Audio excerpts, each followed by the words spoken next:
کراچی میں غیر سیاسی تحریک دعوت اسلامی کے عالمی مرکز فیضان مدینہ میں روزانہ سینکڑوں افراد اللہ اور اس کے رسول صلی اللہ علیہ وسلم سے تعلق میں اضافے کے لیے آتے ہیں۔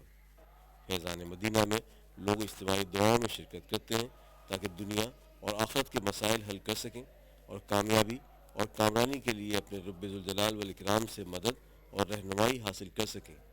اس مرکز میں 10 روزہ اعتکاف کے ساتھ ساتھ 30 روزہ اعتکاف کے ذوق و شوق کو بھی فروغ دیا جاتا ہے۔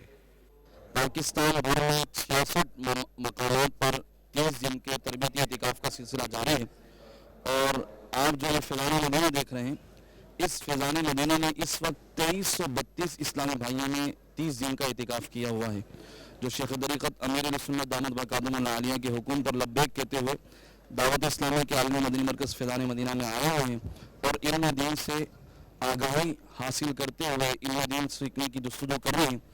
فیضان مدینہ میں افطار میں روزانہ سینکڑوں افراد شرکت کرتے ہیں۔ افطار کے بعد بہت خشوع و خضوع کے ساتھ نماز مغرب ادا کی جاتی ہے۔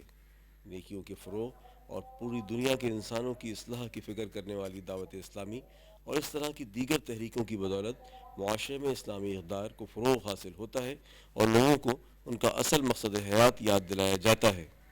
شبیر ابن عادل، پاکستان ٹیلی ویژن نیوز، کراچی۔